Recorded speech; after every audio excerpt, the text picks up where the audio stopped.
Story number 1. The Girl in the Mirror. You're in your new bedroom. The house quiet. Your siblings asleep. The tall wardrobe's mirror glints faintly in the streetlight, reflecting a room that feels too still. When my parents got divorced, my mom moved us into a brand new house, a fresh start for all of us. You blink, and she's there, a blonde girl in a pink dress, twirling before the glass, unaware of you. It was me and my 3 younger siblings. She's calm, almost peaceful, but she shouldn't be here, her presence a shiver down your spine. But since I was the oldest, I got my own room. You close your eyes, hoping she's a dream, but when you open them, she's gone. Yet you feel her linger. I remember being very excited about it, especially because my mom had surprised me with brand new furniture as a birthday present. The mirror holds her secret, and you're afraid it's not done showing you.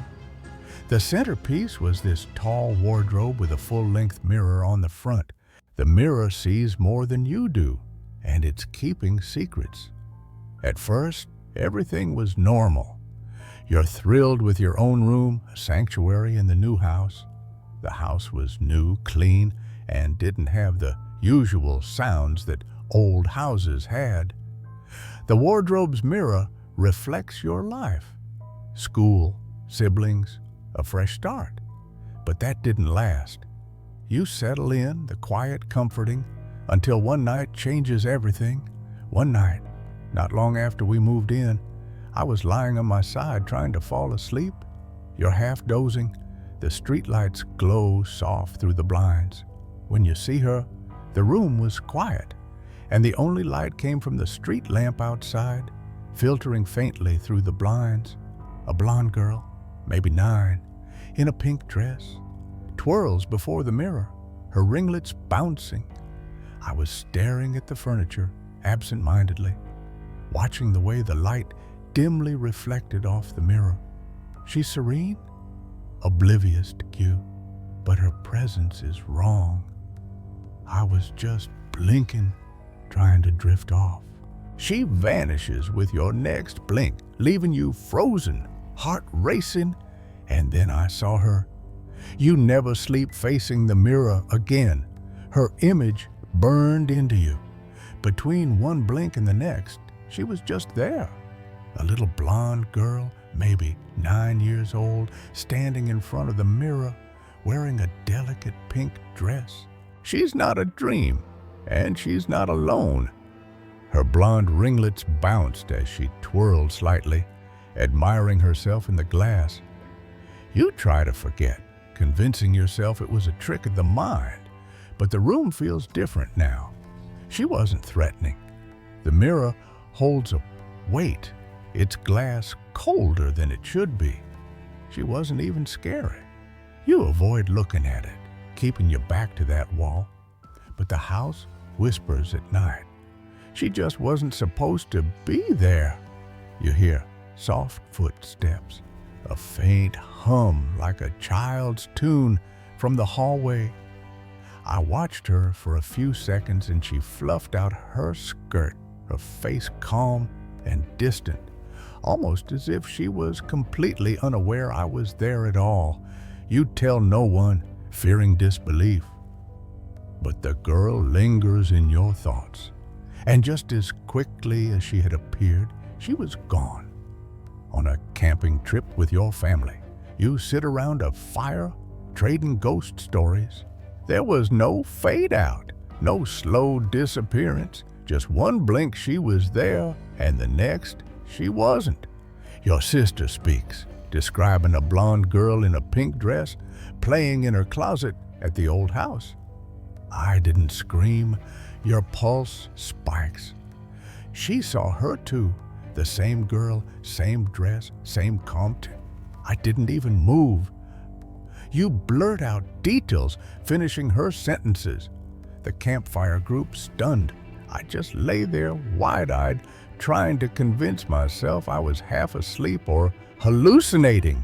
She was real, and she wanted you to see her. Maybe this was just a waking dream.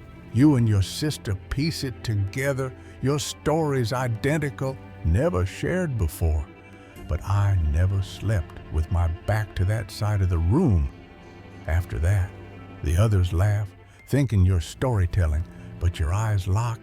Knowing the truth, I tried to forget about it. The house was new, yet she was there, tied to it, to you. Fast forward to a camping trip with my dad, his wife, her kids, and a family friend. You search the house's records, nothing, just blueprints, no history of a girl. We were all sitting around the campfire trading spooky stories, laughing and trying to scare each other with the usual stuff. A neighbor mentions odd lights in the house before you moved in, but no details. Then one of my younger sisters speaks up. You post online, finding others with mirrors, seeing children who don't belong.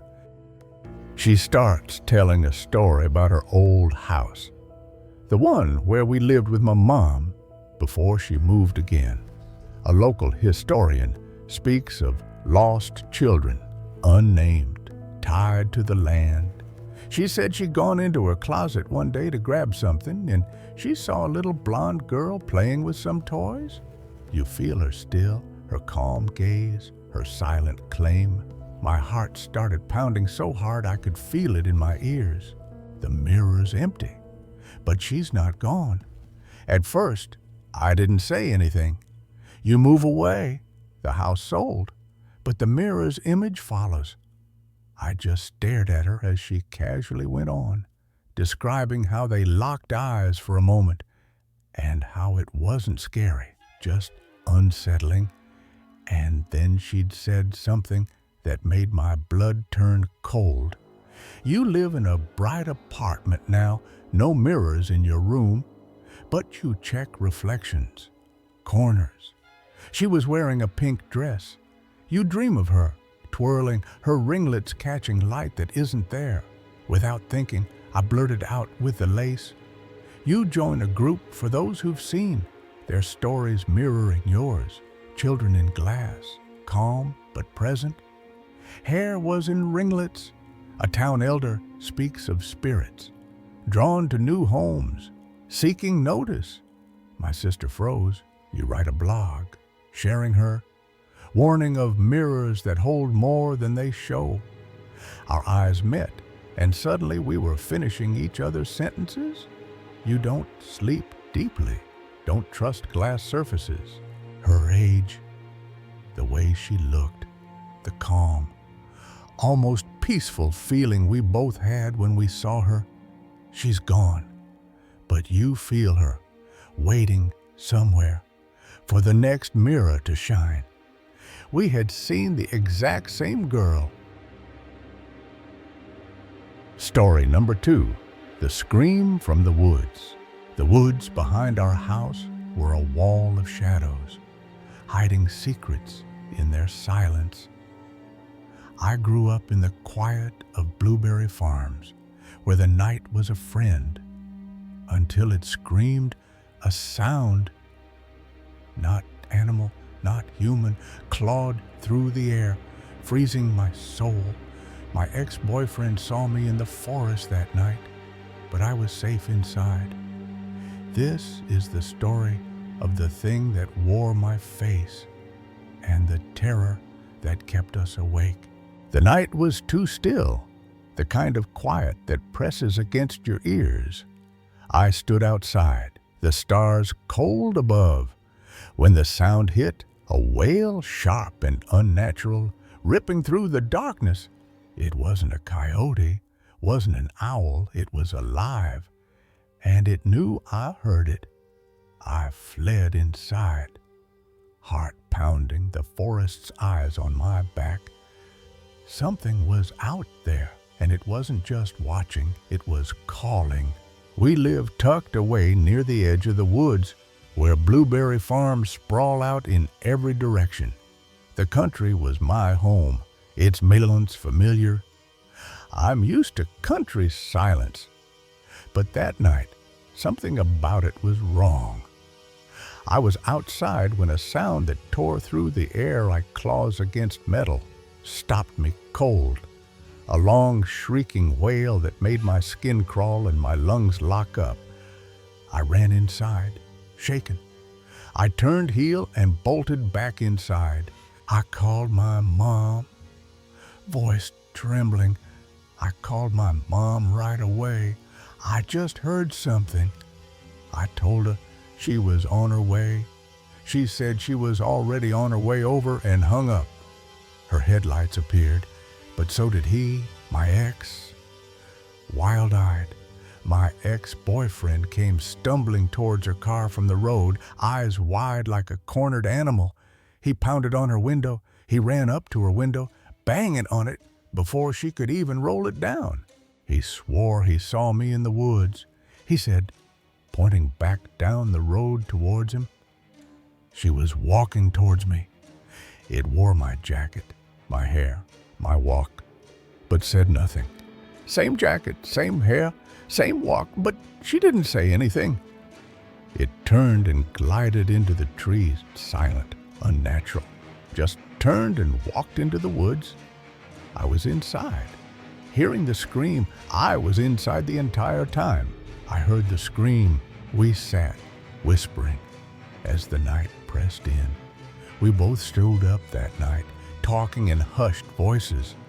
He insisted it was real, its movements too smooth. He kept swearing he wasn't hallucinating, that her eyes locked onto his. It didn't walk, it floated, a shadow of me that shouldn't exist, not wrong exactly, just off, too smooth, too quiet. He left, refusing to return. He stopped coming around after that. The woods held their secret, unyielding. There's no trail there. No reason you'd walk into them unless you're looking for something. The scream still echoes in my mind, a call from something that knew my name. I don't know what I heard or what he saw. I don't walk outside alone at night anymore. I don't blame him. Story number 3. The shadow of his soul. The house was too still, its silence a weight on my chest. I climbed the basement stairs, the air growing colder, thicker, when footsteps echoed above, quick, heavy. Crossing the hallway, my heart skipped, my eyes darting up, catching a glimpse of him, my brother, his red shirt bright, his boots loud. But he wasn't home, couldn't be. And the chill that followed wasn't just the draft. I froze, my hand on the railing, the darkness at the top of the stairs, alive. The figure was gone, but its presence lingered, a shadow that didn't belong.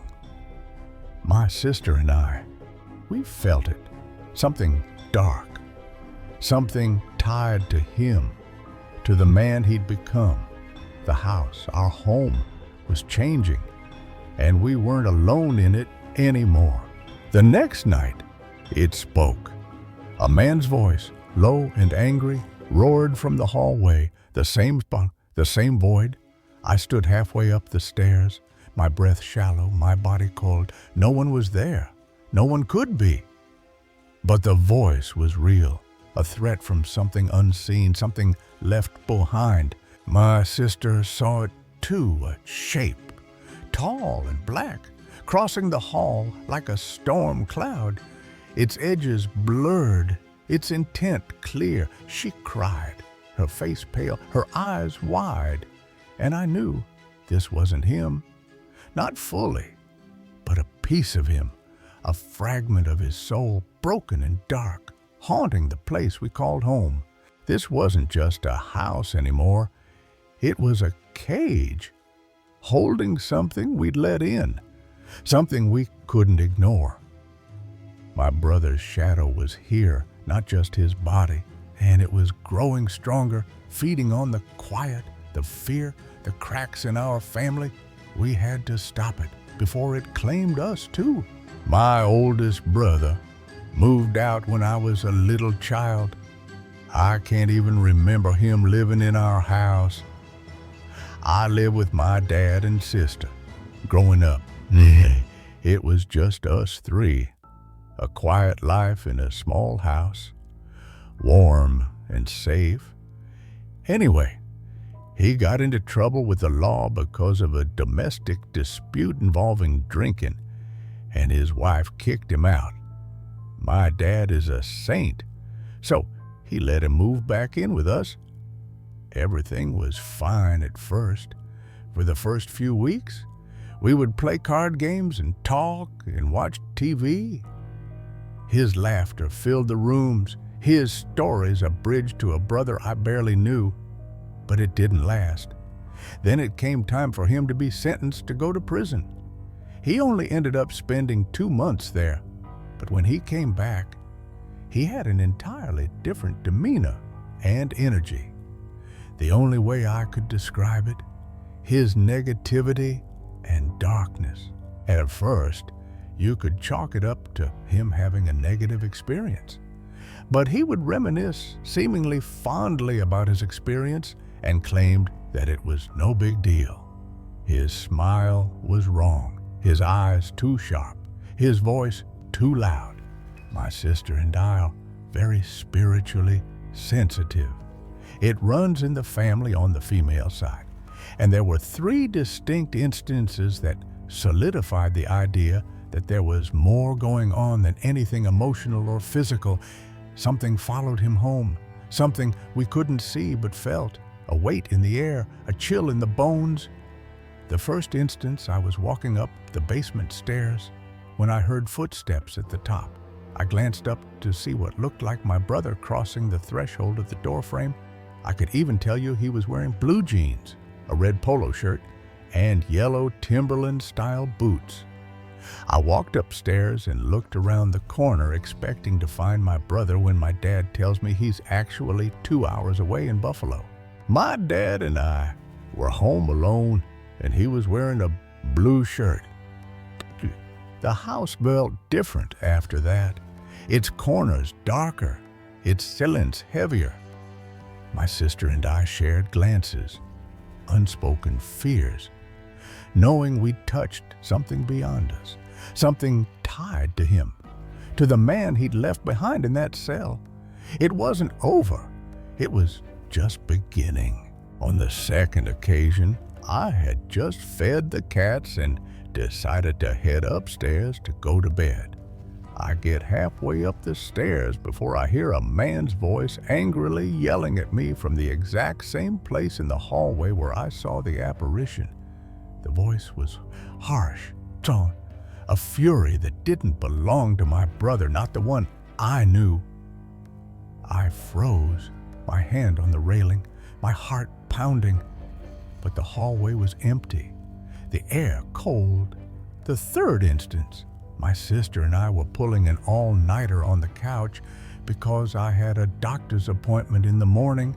My sister says she has to pee to get up, and she walks towards the hallway, then immediately proceeds to turn around and sit back down. She starts facing the wall and crying. I ask her what's wrong, and after some coaxing, she tells me that she saw a huge shadow figure cross the hallway right at the top of the basement stairs. So that is all 3 distinct manifestations, all in the same spot with 2 different witnesses. The hallway, that threshold, was a doorway, not just to the basement, but to something else, something he'd brought back. Since it scared my sister, I decided the next day to cleanse that area and also the space where my brother was staying. I cleansed the entire basement with sage smoke and blessed salt water. The air lightened, the chill faded, and the house felt ours again. Never had anything happen again after that. He moved out shortly after. I put together a few years later that it was a fractured part of himself, like a PK manifestation. As far as I know, he's still walking around, leaving pieces of himself wherever he goes. The cleansing worked, but the memory didn't fade. My sister and I grew closer. Our shared fear, a bond we didn't ask for. We didn't talk about it, not really. But we checked the hallway at night, lit candles in the corners, kept the basement door closed.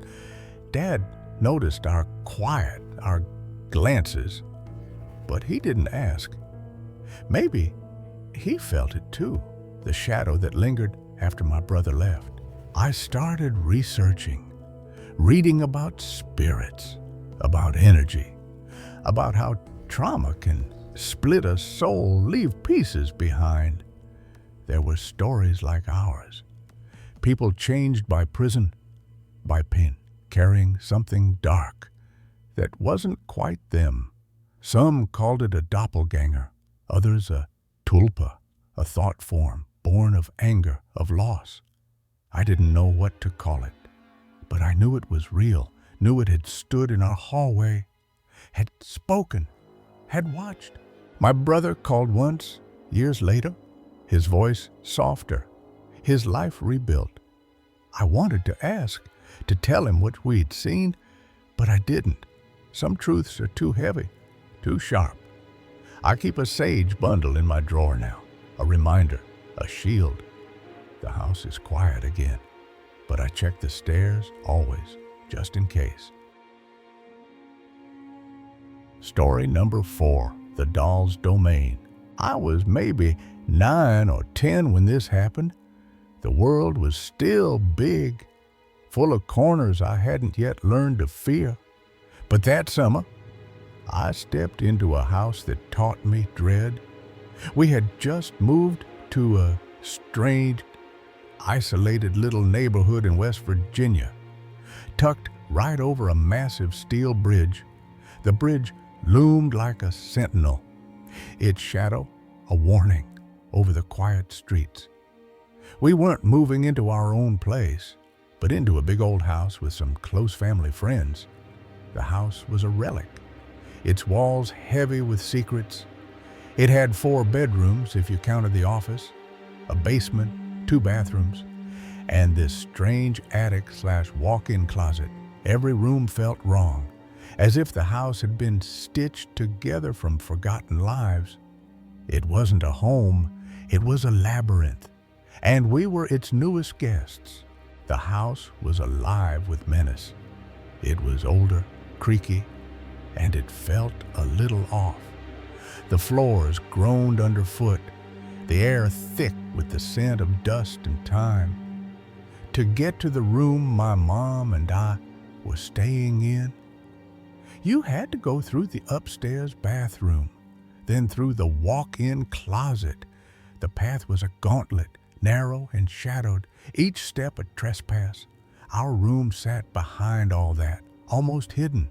It was a sanctuary, but only in name, tucked away like a secret the house didn't want to share. On the far side of the room was another door that connected to a completely separate bedroom.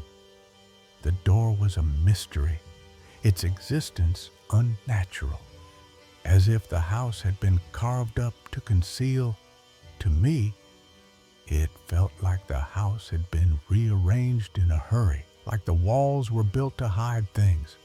The walls weren't just walls, they were barriers, guarding something I couldn't name.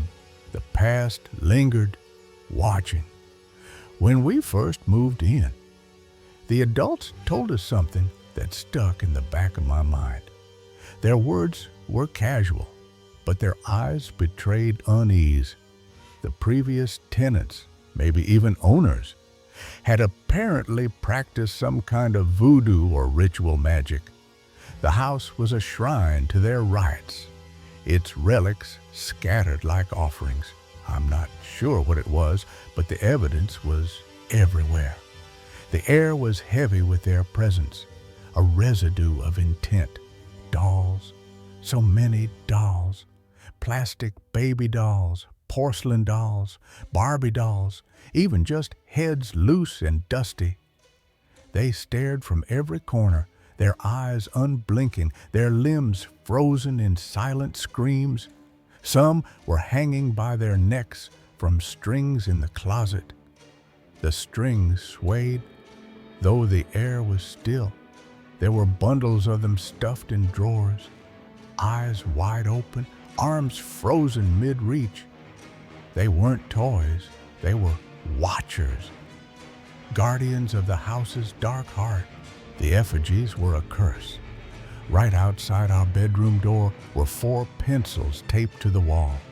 They stood like sentinels, their presence a warning. Each one had a yarn head glued to the top like a tiny rough-made effigy. The yarn was tangled, crude, but deliberate. Each pencil had a name written down on all sides of it. The names were unfamiliar, but they felt personal, as if they belonged to us. There was just something wrong about them. They weren't decorations, they were souls, binding something to the house. All of us, even the adults, agreed not to mess with them. The agreement was unspoken, a pact born of fear. It just didn't feel safe. To touch them was to invite wrath, to disturb a balance we didn't understand. We broke the pact, and the house answered. One of the adults, one of the dads, tore them down anyway. His hands were reckless, his laughter forced, said it was just creepy junk. He called it junk, but his eyes did dart it, betraying his bravado. The pencils fell, and with them, the house's restraint. After that, things changed. The air grew heavier, the shadows deeper. Our bedroom door refused to stay shut. The latch was useless, a mockery of safety. The latch didn't catch right, and we didn't have a lock. The door was a traitor, swinging open to the dark. The house was awake, and it was angry. We were no longer guests. We were intruders, marked for its vengeance. The door was a portal. I was still so small at the time that I was using a full car seat. It was my shield, a child's attempt at control. We wedged it up against the door to keep it from swinging wide open in the night. Just enough so it stayed cracked, not fully open. The car seat held, but only barely. A frail barrier against the unknown. The house waited, patient, its silence a predator. One night, most of the adults went out to a bar. Their absence was a void, the house growing larger without them. Only 2 stayed home along with their toddler, who was maybe 2 or 3 years old. The toddler's laughter was a fleeting light, soon swallowed by the quiet. I stayed back in the bedroom watching my iPad. The screen was my escape, a world safer than this one. At some point, I accidentally turned it off, and I didn't know the password to get back in. The screen went black, and the house closed in. I tried the TV, but it wouldn't turn on. The silence was absolute, a weight on my chest. Suddenly, I was just sitting there in silence, surrounded by my toys in this thick stillness. The toys watched, their eyes glinting in the dark. The house struck about 10 minutes later. It happened. The silence broke, a crack in the world. The door, the one to our bedroom that was held in place by a car seat, flew open. It wasn't a creak, not a drift. It was violence. It didn't open slowly and creepily. It flew, almost exploded. The force was unnatural, a rage unleashed. The sound of it slamming against the wall was so loud, so sudden that I screamed and immediately burst into tears. My scream was a plea, but the house didn't care. No one came. The adults were too far, the toddler too small. Later, they tried to tell me it was the toddler. Maybe he had used the bathroom and pushed it open, but if that were seen him, he would have had to sprint back down the hall. The toddler couldn't move that fast, couldn't vanish. I would have heard him. But there was nothing, only the echo of the door's crash, just the sound of the door crashing open, and then silence again. The silence was worse, a promise of more to come. The dolls took over. After that, I started noticing other things. The house was alive, its toys, its agents. My toys weren't where I left them. They moved in the night. Their places shuffled. Whole sets would be moved or rearranged. Building blocks formed patterns. Dolls faced walls. My favorite stuffed animal would be facing a different position. Its head turned, its eyes meeting mine. One of my dolls, an old one I never played with, was sitting up in the middle of the floor one morning. It sat upright, its smile a threat. I know I didn't put it there. I hadn't touched it in weeks. The house was playing, and I was its toy. I couldn't take a shower with the bathroom door closed anymore. The bathroom was a trap, its walls too thin. The glass on the shower was frosted, but not enough to hide what I saw. The shadow was there, always. A figure, a tall, still human-shaped shadow, just standing outside the door. It didn't move, didn't breathe, but it watched. Not moving, not speaking, just watching. Its presence was a weight, a violation. When I flung the door open, no one, not a sound, not a footprint. The hallway was empty, but the shadow's gaze lingered. The house broke us. We only lived there for a few months. The months were a lifetime, each day a battle. The house turned us against each other, its influence a poison.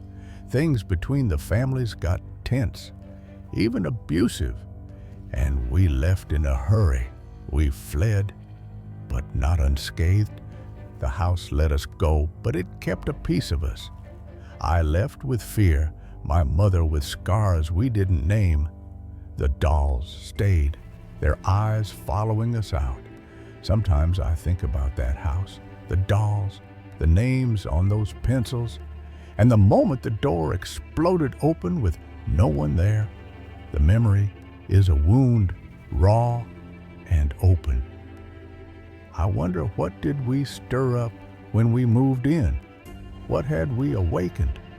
What had we angered? I wonder if it ever left. The house is still there, somewhere, waiting for its next guests. I don't know what lived in those walls, but it wasn't human. The dolls weren't toys. They were vessels, holding something ancient, something that knew our names.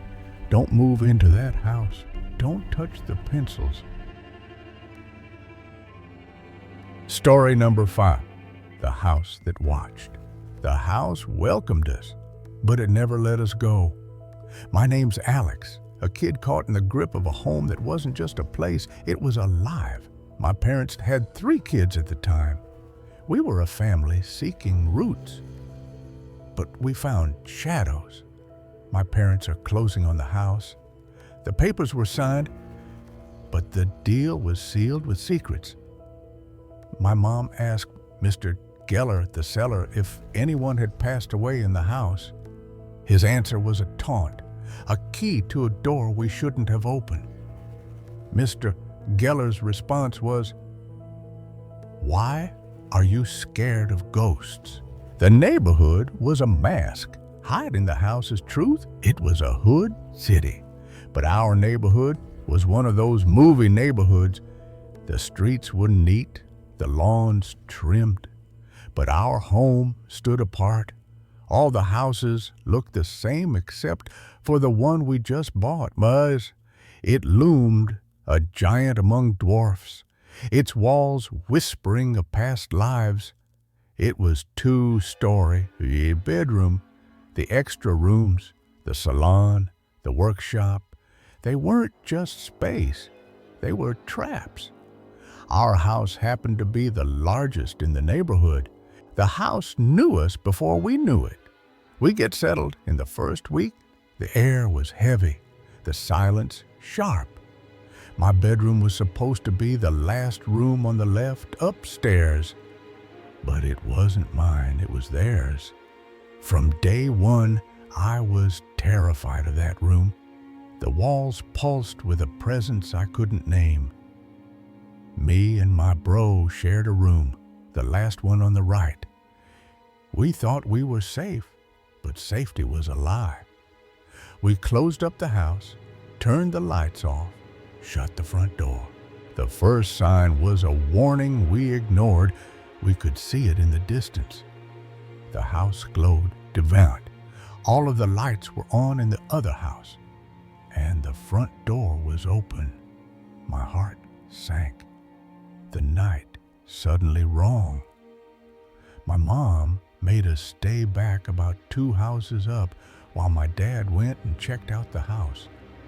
Dad found nothing, but the police confirmed our fear. My mom called the police to make the report. The house was empty, but not alone. They also checked the house and didn't find anything or anyone. The neighbors saw what we couldn't. We did the typical welcome to the neighborhood housewarming party at our house. The laughter was forced, the air thick. Our next-door neighbor, Bill, was hesitant about coming inside. He lingered, eyes darting. Eventually came in, sat on the couch. Bill's unease was a mirror to my own. My hamster rolled around in his ball. The ball moved, and Bill broke. Bill said, "If that ball moves one more time, I'm leaving and won't be back." He fled, his vow a prophecy. Bill flew out the door and went home. The truth came from across the street. My mom is outside and starts a conversation with a lady from across the street. Mimar's words were a revelation, a curse. Mimar informs Mom that 2 ladies have passed away in that house from cancer. Geller's wife and daughter, their pain etched into the walls. Mr. Geller was a weird guy and had secret rooms built in the house. The house hid more than grief. Secret doors and a full old-school fireman setup. Mimar showed us the scars. She was going around the house showing us some of the rooms. The secrets were sealed, but not silent. Right beside the stairs was a built-in bookshelf. It was a gate, locked tight. The bookshelf had been screwed shut. Under the stairs, a void waited. You could see the back of the bookshelf that still had hinges. Upstairs, my room held its own secret. A faint crack in the wall that went over the stairs in the shape of the door. Geller's safe, his legacy.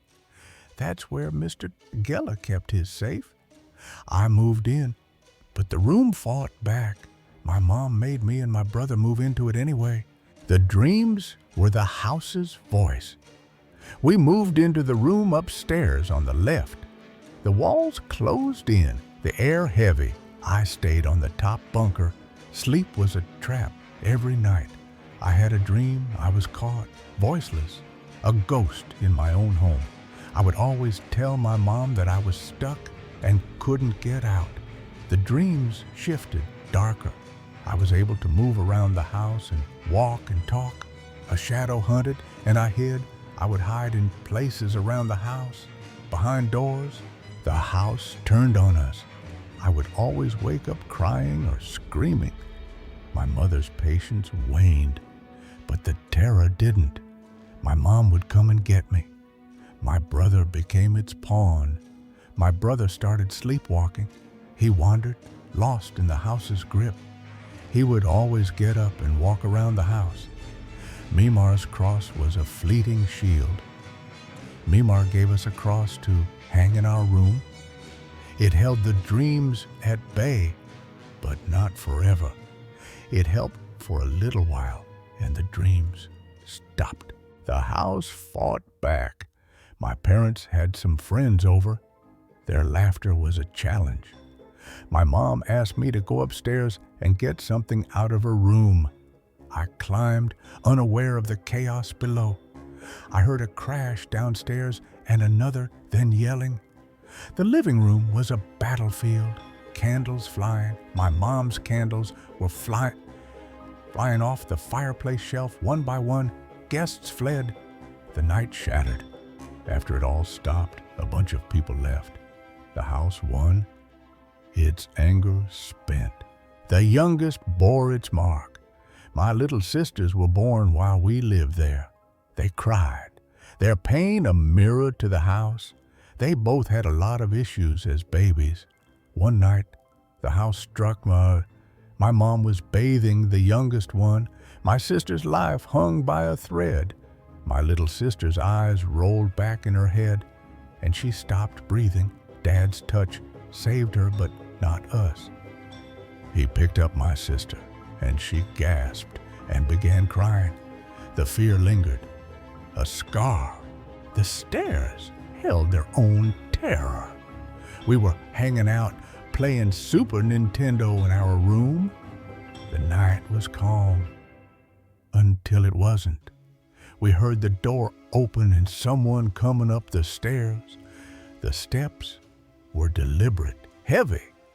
The steps made it all the way up the stairs and stopped. No one was there. The air cold.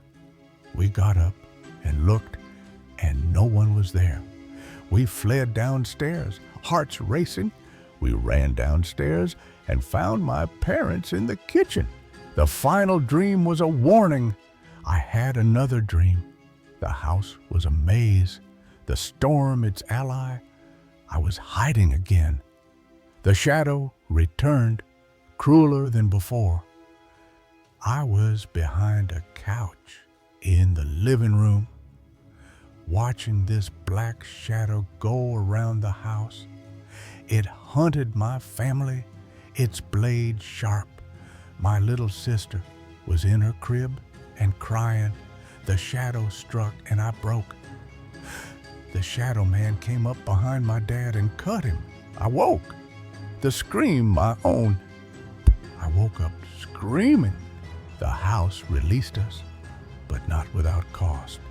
We moved not long after that dream. The dreams stopped, but the memories didn't. I never had it again, and I never saw or heard anything strange after that. Years later, I returned.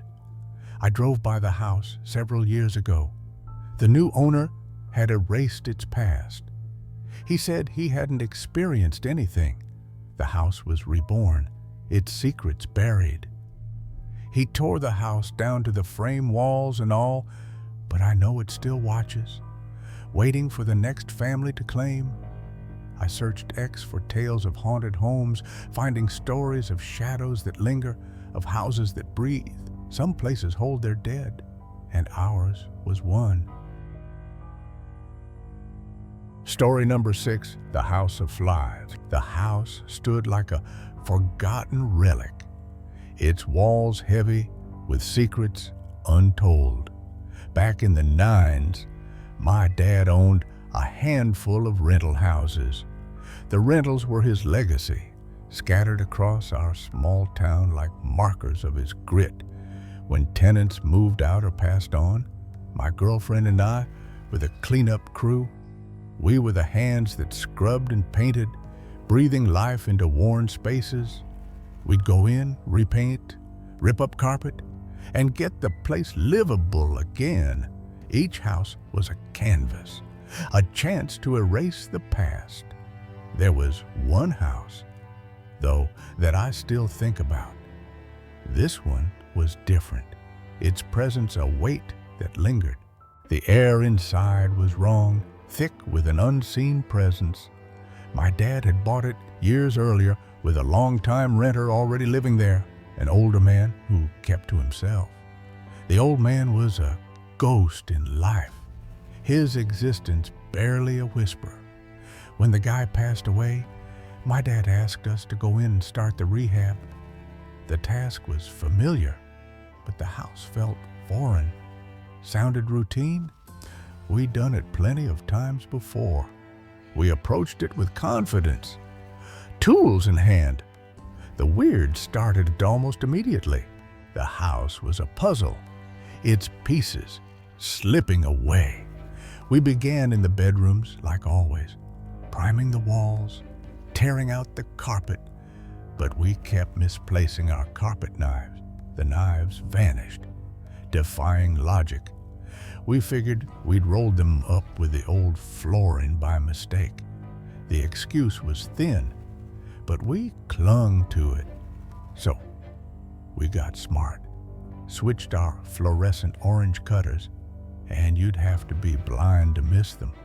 The bright blades were a beacon, unmistakable. Still, they kept disappearing right off the floor like they were never there. Each loss was a taunt, the house mocking our efforts. The living room revealed a darker truth. Next came the living room. We rolled back the carpet and stopped dead. The act was routine, but the sight was chilling. The cork underfloor was soaked with dark stains, wide, irregular patches, the color of dried blood. The stains were a map, sinister and unexplained. Maybe someone butchered a deer in here, we joked, or a very large chicken. Our laughter was hollow, a shield against unease. Still, we pressed on. Duty drove us, but the house resisted. I was painting the walls in the living room when I saw it. The shadow was a specter, fleeting but real, called a human-shaped shadow move across the opposite wall. It glided, silent and deliberate. I turned, but no one was there. The emptiness was a lie, the room alive. So I ran outside thinking someone was snooping around. The yard was my escape, a chance to find answers, maybe a meter reader or a nosy neighbor. The thought was a comfort, a grasp at normalcy, but the street was empty. The silence was oppressive, the world abandoned. I circled the entire house, yard, alley, sidewalk, gate, even peered over fences, and there was nothing. The house called us back, its pull unrelenting. I went back in. The work resumed, but my heart wasn't in it. We finished the job quickly after that. Speed was our ally, urgency our guide. Both of us had that nervous, gut-deep sense that we weren't supposed to be there. The house rejected us, its walls whispering dissent. And a few days later, my dad called. "What did you use to clean the place?" he asked. "'Cause it's full of flies." His voice was sharp, laced with disbelief. I went back, and he wasn't exaggerating. The house was a nightmare, alive with movement, dozens of flies, maybe hundreds, swarming windows, light fixtures, even dead ones in piles along the floorboards. The flies were a plague, their presence unnatural. The smell was faint but sour. The odor clung, a sickly hint of decay. I scrubbed every flat surface with bleach and mortar. The cleaning was frantic, a battle against the unknown. Every wall, every counter, every cabinet, no surface was spared, my hands raw from effort. Next morning, flies again. Their return was a defiance, mocking our work. The house didn't have a crawl space. It was built on a concrete slab. The slab was solid, ruling out easy answers. So we ruled out rodents or sewage. The mystery deepened, the house unyielding. My dad figured maybe they were coming in through the cracks in the slab, so he sealed them. The cracks were a theory, a desperate grasp. Everyone used silica filler and caulk, made it airtight. But it didn't matter. The sealant was meticulous, yet futile. The flies returned. Their persistence was a curse, relentless. I vacuumed them up, piles of them, hundreds. The vacuum roared, swallowing the swarm. No food, no trash, yet they still came in. The absence of source was maddening, inexplicable. The house was a riddle, its answer dark. My dad had lived through the Great Depression, fought in World War II, and raised 10 kids. His life was a testament to resilience, unyielding. Built his life with calloused hands and stubborn grit. He was a man of action, not superstition. He wasn't superstitious and not one for ghost stories, but he sold that house immediately. The decision was swift, a break from his nature, didn't hesitate. The sale was a surrender, a rare retreat. He said, "I don't believe in that sort of thing, but I'm not stupid either, and I'm glad that was the last of it." The house lingered, a shadow in my mind. I searched X for tales of haunted rentals, finding stories of homes that rejected their keepers. Some spoke of flies as omens, others of stains that told of violence long past. The house of flies was a warning, its secrets buried in the slab. I moved on, painting other houses, but none felt like that one. The shadow on the wall, the vanishing knives, the relentless flies, they marked me. A reminder that some places hold darkness too deep to clean, a truth I carried with every stroke of my brush. Story number 7. The ghostly echoes of the old manor. The manor is a relic, its 300-year-old bones groaning under centuries of secrets. I live here, surrounded by thick beams and drafty halls that whisper of forgotten lives. I used to live in a massive, centuries-old house, over 300 years old, with thick wooden beams and drafty hallways. The air is heavy, like it's watching. Many people who visited claim to experience odd things. They speak of shadows, doors moving, eyes in the dark. Shadows were there that shouldn't be, doors opening by themselves, and a feeling of being watched. I dismiss it, a skeptic in a creaking house. I always chalked it up to an overactive imagination. The stories creep closer. My uncle, for one, he's not the kind of guy to embellish or tell tales. He's logic incarnate, a scientist. He's a man of science, logic, and reason. But his story chills me. He told me something that still makes my skin crawl. Late at night, he went for water. He'd gotten up late, unable to sleep, and went down to the kitchen to get a glass of water. He filled it, turned, and dropped it, shattered but dry. He filled the glass at the sink, turned around, and walked towards the other end of the room. But just as he was about to take a sip, he dropped the glass. It shattered on the floor. No water, not a drop. There was no water, not a single drop. The house defies reason. He swore up and down he had filled it, but the floor was bone dry. He tried to explain it, tiredness, distraction, but his voice betrayed him. He tried to reason it away. Maybe he was tired. Maybe he imagined filling the glass. Others tell tales, too, footsteps, whispers, cold spots. The unease in his voice when he told me that wasn't something he could explain away. I laughed them off, but the manor feels alive now, its shadows thicker, I didn't believe in ghosts, not until that night. The fire can't keep it at bay. I'm reading in the lounge, flames flickering softly. I was sitting in the lounge, reading with the fire crackling softly in the hearth. The warmth fights the house's chill.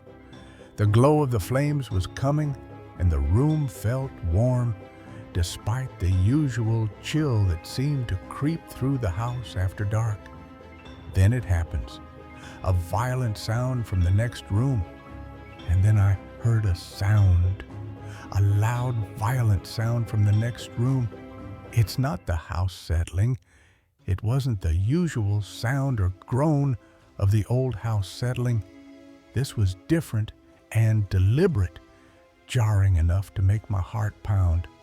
I rush in, expecting chaos. I jumped up and rushed into the room, half expecting to find something obvious. Nothing makes sense. What I saw was a log. A heavy piece of wood, a foot long, lies in the center of the floor. A massive piece of wood about a foot long and 4 to 5 inches in diameter, just lying in the middle of the floor. No broken furniture, no explanation. There was no broken furniture. Nothing was out of place. The fireplace guard is intact. The fireplace had a very heavy guard in front of it. No bird could lift it. There were no overhanging trees.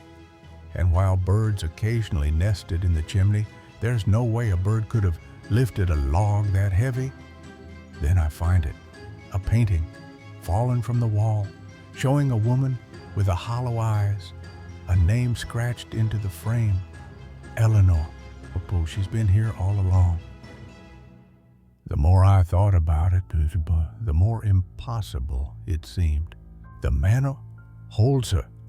I stood there staring at the log, trying to piece together some kind of logical explanation, but none of it added up. The painting's gaze follows me. To this day, I have no idea how the log got there. And the more I think about it, the more unsettled I become. I learn Eleanor died here, a tragedy buried in time. Maybe I was right all along. Maybe my uncle and all the others who had seen and heard things weren't just letting their imaginations run wild. The house isn't empty. Because that night something happened, and I have no explanation for it. I move out. But the manor's echo lingers. Is she still there, moving logs, watching from the shadows? Story number 8, The Glowing Orb in the Basement. The basement was our haven, but that night, it became a stage for the unknown. My family lived in a small 70s duplex in Calgary, Alberta. Nothing fancy. A glow emerged from the dark, uninvited, unworldly. It wasn't a trick of the eyes, it was real, and it changed everything. Something passed through our world, and it left us silent. We were kids, lost in laughter, unaware of what waited beyond the walls. One normal evening, my twin sister and I decided to have a few friends over for a movie night. The basement buzzed with excitement, popcorn, and secrets. But as the movie ended, the darkness stirred, bringing something we couldn't explain. The night was about to show us its hidden face. A soft light pierced the black, drifting like a dream. Out of the pitch-black laundry room, something floated into the living room. It was a glowing orb, whitish blue, hovering with eerie calm. It was maybe the size of a soft ball, whitish blue, softly glowing with a faint halo around it. It wasn't alive, but it wasn't lifeless either. It was there, and we saw it. The orb hung in the air, indifferent to our stares. It drifted just a few feet into the room and then just stayed there, suspended in the air right in front of us. Time slowed, the world holding its breath as we watched. It felt like an intruder, yet it wasn't hostile, just present. We were witnesses to something beyond our world. It retreated, leaving us in a void of questions. Then, just as slowly as it came, it turned and floated back into the laundry room. Disappearing through the doors, we didn't scream, didn't run, just stared, bound by awe and disbelief. The orb was gone, but its presence lingered, a mystery we couldn't speak. That night marked us, and I've never been the same. Our small duplex in Calgary was a time capsule of the 1970s. Simple, but home. There were 5 of us in total. We set up in the basement, which doubled as our hangout spot. The basement was our kingdom, a couch, an older TV, and a wall hiding the laundry room, just a couch and an old TV, and a wall that separated us from the laundry utility room. It was cozy, the dim light and hum of the water heater, a familiar comfort. It was cozy in that early 2000s kind of way, dimly lit, the hum of the water heater muffled behind the door.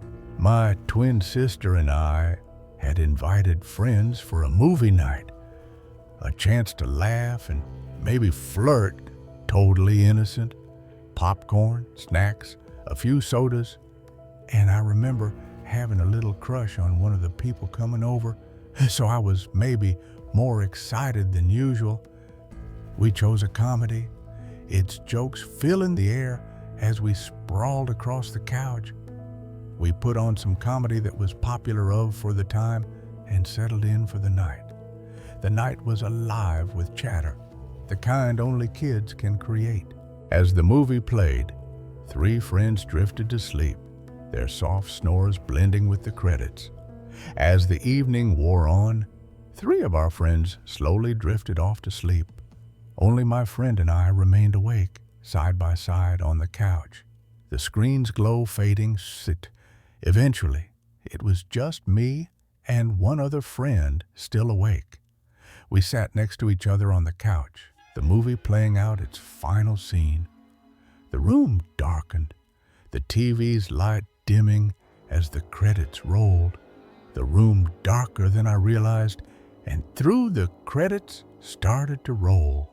Then it appeared, a soft glow from the laundry room's black void. It wasn't sudden, it was deliberate, calm, almost serene. And then it happened. The orb, no bigger than a softball, shimmered with a whitish blue hue, a faint halo tracing its edge. It moved slowly and calmly, hovering at about chest height, maybe 5 feet off the ground. It floated into the room, stopping before us, suspended in midair. We didn't move, didn't breathe, our eyes locked on the impossible. The orb's presence was surreal, neither threatening nor inviting. I don't know how long it lingered, 2, maybe 3 seconds. And time felt strange in that moment. It hovered, indifferent, as if we were irrelevant to its purpose. Then it retreated, gliding back into the darkness, leaving no trace. My friend and I exchanged a glance, our silence louder than words. My friend and I just stared at each other. We didn't scream nor run. We didn't even speak. We didn't speak of it. The moment too strange to name. We just looked at each other in stunned silence. We didn't know what to say, but we had both seen it. It wasn't fear that held us. It was awe, a sense that we'd glimpsed something beyond. And here's the strange part. I wasn't scared, not exactly. It didn't feel evil or threatening or even curious. The orb felt neutral, a visitor passing through, unconcerned with us. It felt neutral, like it wasn't interested in us at all. We never spoke of it again. The memory sealed in that silent exchange, we never spoke about it again. Life moved on. And soon after, my family relocated across the country. A few months later that summer, my family packed up and moved across the country. I lost touch with that friend, the distance erasing our bond. I lost touch with that friend completely, and it's been over 15 years now, and we haven't spoken since. But the orb stays with me, a vivid imprint in my mind. But I do think about that night often. I've questioned it, doubted my own eyes, but the memory is clear. I know how this story sounds. If someone had told it to me, I'd probably assume they were sleep-deprived, hallucinating, or misremembering something electrical and explainable. I wasn't tired, wasn't dreaming. It was real, but I wasn't. And I swear on everything I know, it happened exactly as I described it. What was it? A spirit? An energy? A glitch in reality? So now I ask, what was it? Has anyone seen anything like this? A floating orb glowing in the dark without heat or scent or purpose? The basement, the orb, that night, they haunt me. Not with fear, but with wonder. I see it in quiet moments, its glow flickering in my thoughts. The world feels bigger now, its edges less certain, its shadows deeper. I don't chase answers, but I carry the question, why us? Why then?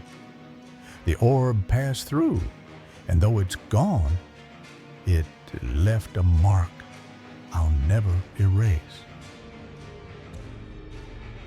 Story number 9, The House That Watched. The house wasn't just a home, it was alive. In the stillness of a lockdown world, Sarah, her fiancé James, and their friend Kyle sought a new beginning, trading a cramped apartment for a sprawling 5-bedroom estate. Its walls held more than echoes, watching with a hunger no one could name. Myself and my fiancé, as well as one of our mutual best friends called Kyle, had been living together for a few years. Their Twitch streaming hobby, born in the pandemic's grip, demanded space, and at the height of lockdown during the pandemic, decided to start a round T-style stream on Twitch where we talked all manner of nerdy things. The house they found was a steal, but its price came with a cost. We ended up signing a lease for a 5-bed home, which came with an insanely affordable price tag. The layout was a labyrinth, a 4-story maze of split subfloors. The house was strange as hell in the sense of the layout. 2 stories, with each story split into 2 subfloors. A furnished basement, half a story below ground, became Kyle's domain, including a fully furnished basement that was about a half-story lower than the ground floor.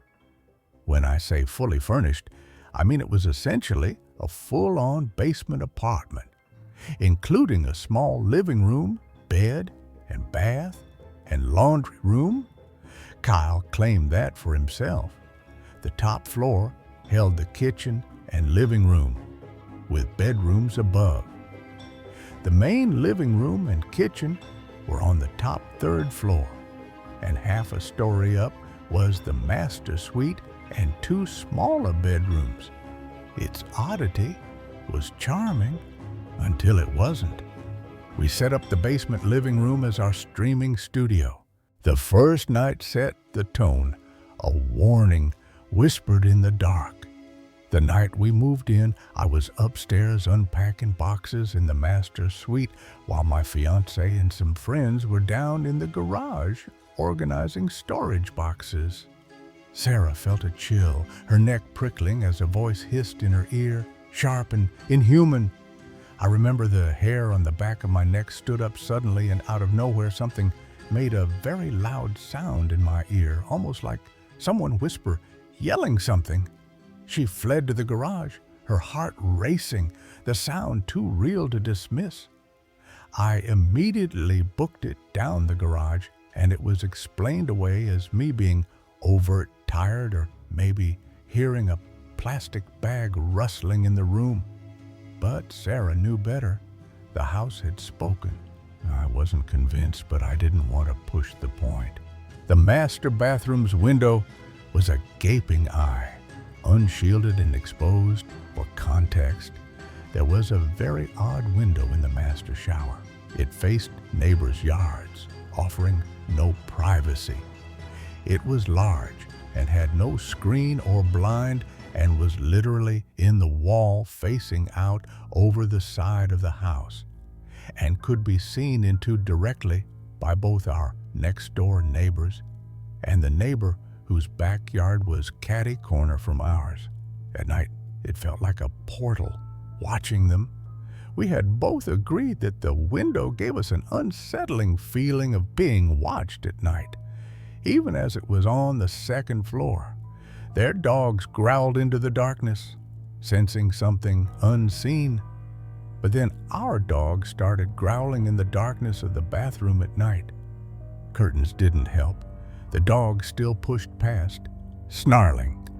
As we decided to hang curtains to mitigate the creepiness factor of that, they would still sometimes push their heads past the curtain from the bathroom and growl, which was lovely. The basement was worse, a trap that tightened with time. The next issue that started to occur was an overwhelming feeling of being watched while I was alone for the basement. Kyle's frequent absences left Sarah alone there, her gut twisting with dread as if hunted. Kyle would often travel for weeks at a time as his job was fully remote, and he would go and stay with his significant other for as long as a month at a time. The laundry room door would close behind her, slow and deliberate, only when she was alone. And each time I went into the laundry room, regardless of the AC running or any other outside factors, the door to the room would inevitably slowly be pushed shut behind me. It wasn't the door, it was the intent behind it. It never once happened when another person was down there with me, but it struck as primal fear in me each time I was down there alone. The house's grip tightened, its presence undeniable. The door, closing in and of itself, was not scary, per se, but coupled with the overwhelming feeling like I was being watched, turned into the intense feeling of being hunted, like something wanted to trap me in the room. One night, Sarah drifted off watching a movie, only to wake frozen, trapped in sleep paralysis, her breath stolen. I had my first and only experience with sleep paralysis that night. I couldn't talk, couldn't move, struggled to breathe. The seconds stretched into eternity, a weight pressing her down. What was likely only 30 seconds or so felt like hours. James calmed her, but the fear lingered. But once it passed, I called for my fiancé, and he helped calm me down from such a scary experience. Hours later, James saw a figure in his office, then felt his chair yanked back. He told me he had been in the middle of a match when he saw someone walk into his office from the door behind his chair. The force was violent, not a trick of the mind. He went about playing until something suddenly jerked the back of his office chair backwards so hard that he almost fell. The house was no longer subtle. It was aggressive. Other weird things happened in the house. Noises plagued them, knocks from the attic, taps echoing in the walls, taps on the walls from the attic. The dogs refused the backyard at night or lingered outside, wary. Our dogs being weird and sometimes either not wanting to go into the backyard at night or not wanting to come inside from the backyard. The upstairs hallway felt forbidden, a gauntlet of dread, feeling like you shouldn't go down the long hallway upstairs at night. The house's energy grew heavier, a living weight. We stayed there for 3 years, and the energy of the house got progressively worse and worse throughout our time there. They moved out. The relief immediate, the house's hold broken, but eventually we moved out and haven't had anything happen since. But its shadow lingered, a puzzle unsolved. I'm not sure what was in that house or what happened there before we moved in, but I've never experienced anything like it before and hope I never do again. The house didn't let go easily. It left scars. Sarah's new home felt sterile, too quiet, as if the estate's presence still watched from afar. She dreamed of the basement, the door closing, a voice whispering her name. She researched the property, finding no records of tragedy, only vague mentions of prior tenants leaving abruptly. Was the house built on something older, or had it grown its own malice? They installed security cameras, checked locks obsessively, and kept dogs close at night. One evening, Sarah heard a faint tap, like a finger on glass, but found nothing. She joined a paranormal research group online, sharing her story to seek clarity. Others described similar homes, odd layouts, oppressive energies, objects moving unseen. The house wasn't just haunted, it was a predator, feeding on its occupants. Then came the package, no sender, with a small, cracked mirror inside. Reflected in it, for a fleeting moment, was the basement laundry room door, half closed. Sarah destroyed it, but the image burned in her mind. Was the house still reaching out, or had it left a piece of itself in her? She avoided basements, kept lights on, and never spoke of the house aloud. The house that watched was silent now, but its gaze was eternal. Story number 10, The Knocks Within. You're lying in bed, the house silent, when a sharp knock echoes from inside the wall. It's not pipes, not wood, it's deliberate, alive, and close. What's trapped in there? Scratching, waiting, an animal, or something older? Something that knows you're listening. You hold your breath, phone ready to record, but it stops, as if it sees you, mocking your attempt to catch it. This isn't just a house settling, it's a presence, cunning and unseen, tied to the walls that shouldn't hold it. Every night, you wait, dreading the sound's return. Is it watching you, or are you the one trapped? Our family's home, a sturdy brick house, was old, its walls thick with history. We live in a solid brick house, me, my siblings, and my parents. It's an older home, my parents, siblings, and I had settled in, unaware of the unease waiting within. At first, we thought it was just something in the closets in my parents' room, maybe the wooden doors expanding in the cold or settling. But soon, a distinct sound emerged, sharp, heavy knocks from inside the walls of their bedroom. But then the noise came again, the knocking, clearer, heavier. It wasn't coming from the closet doors. It was coming from inside the wall itself. What could make that sound? Then came the scratching, not faint, but deliberate, like claws dragging with intent. We started to hear scratching too, not just soft, incidental noises, long, deliberate claws dragging against wood like something trapped or angry. We blamed mice or a stray cat, though we had none. We assumed mice, a cat maybe, although we don't own one. But nothing living should be in those walls. But no matter how long we listened, no one ever saw anything.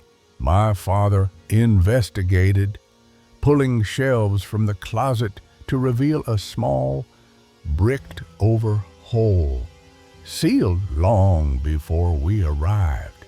My father even checked the wall inside the closet behind an old shelf. He found a small hole already sealed before we even moved in, bricked over like something had tried to lock something inside. What had been locked away? Then the flies appeared, first one, then swarms, thick and sluggish, filling the room. Then came the flies. It started with one, then more, then suddenly swarms of them in my parents' room. Thick, slow, black flies. In our culture, flies signal something darker, witchcraft, a demonic presence. In our culture, flies aren't pests. They're omens, symbols of witchcraft or a demonic presence. We sealed the room to contain them, and my father used a chemical to eradicate them. It got so bad we had to keep the door shut just to contain them. Eventually, my father found something strong enough to kill all of them off. The noises stopped, and we dared to hope it was over. I don't remember what it was, but it worked. The flies died, and just like that, the scratching stopped. The knocking went silent, and we hoped it was over. But the house wasn't done with us. The silence didn't last, but we were wrong, because this February started again. The same knocking, the same scratching, the same place in the wall. But now it was more cunning. The sounds returned, sharper, more deliberate, as if aware of us. I tried to record it. I'd lie in bed with my phone in hand, finger hovered over the record button, waiting. I'd hear the knocks behind my headboard, clear and rhythmic. But they'd stop the instant I moved or turned on a light. I could hear the knocks clear as day right behind the headboard. But the moment I moved, the moment I spoke or even turned on the flashlight, it would go dead silent, as if it knew I was trying to catch it. It was toying with me. One night, I waited in darkness, phone ready, but nothing came. As if it knew my plan. There was one night I had the phone ready, positive I'd finally recorded, and I waited in complete darkness. And that night, nothing, not one knock, not one scratch, almost like it was waiting me out. The walls were solid brick, no hollow spaces for creatures to hide. The scariest part, these walls are made of solid brick, no crawl space, no hollow gaps for something to nest in. What could move like that? Whatever it is, it's not something that should be able to move like that. Not inside there. It wasn't random. It chose when to strike. We still don't know what it is, but I know this. It only comes back during this time of year, and whatever it is doesn't want to be seen, and it never knocks if you're watching. The house felt alive, its walls holding secrets we couldn't grasp.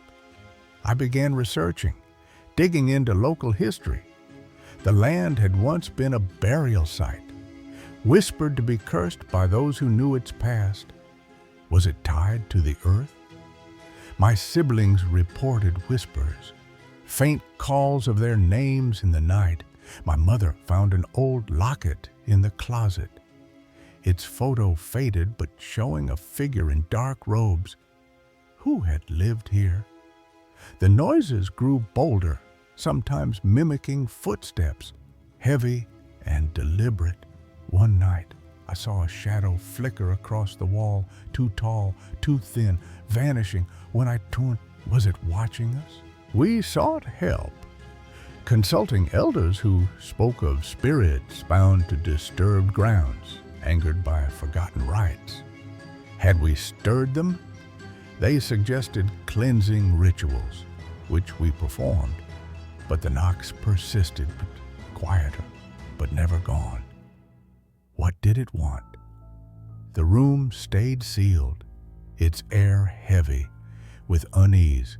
I moved my bed, unable to sleep near that wall. Some houses hold more than memories. They hold prisoners.